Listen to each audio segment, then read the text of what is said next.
Then verily the first covenant had also ordinances of divine service, and a worldly sanctuary. For there was a tabernacle made, the first, wherein was the candlestick, and the table, and the shewbread, which is called the sanctuary. And after the second veil, the tabernacle, which is called the holiest of all, which had the golden censer and the ark of the covenant overlaid round about with gold, wherein was the golden pot that had manna, and Aaron's rod that budded, and the tables of the covenant, and over it the cherubims of glory shadowing the mercy seat, of which we cannot now speak particularly. Now when these things were thus ordained, the priests went always into the first tabernacle, accomplishing the service of God. But into the second went the high priest alone once every year, not without blood, which he offered for himself, and for the errors of the people, the Holy Ghost.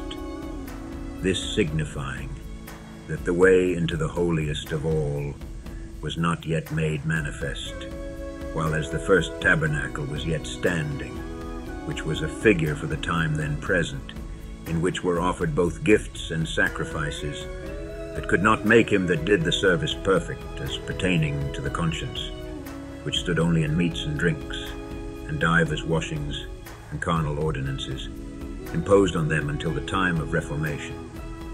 But Christ being come, and high priest of good things to come, by a greater and more perfect tabernacle, not made with hands, that is to say, not of this building, neither by the blood of goats and calves, but by his own blood, he entered in once into the holy place, having obtained eternal redemption for us. For if the blood of bulls and of goats and the ashes of an heifer sprinkling the unclean sanctifieth to the purifying of the flesh, how much more shall the blood of Christ, who through the eternal Spirit offered himself without spot to God, purge your conscience from dead works to serve the living God? And for this cause he is the mediator of the New Testament, that by means of death, for the redemption of the transgressions that were under the first testament, they which are called might receive the promise of eternal inheritance. For where a testament is, there must also of necessity be the death of the testator. For a testament is of force after men are dead, otherwise it is of no strength at all, while the testator liveth. Whereupon neither the first testament was dedicated without blood.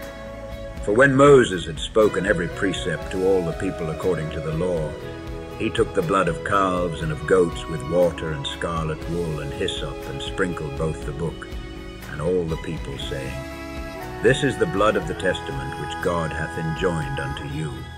Moreover, he sprinkled with blood both the tabernacle and all the vessels of the ministry, and almost all things are by the law purged with blood, and without shedding of blood is no remission. It was therefore necessary that the patterns of things in the heavens should be purified with these.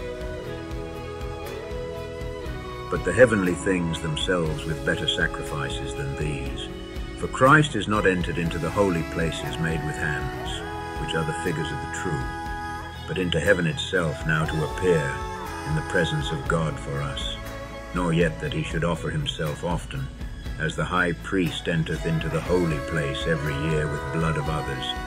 For then must he often have suffered since the foundation of the world. But now once in the end of the world hath he appeared to put away sin by the sacrifice of himself. And as it is appointed unto men once to die, but after this the judgment, so Christ was once offered to bear the sins of many. And unto them that look for him shall he appear the second time without sin unto salvation.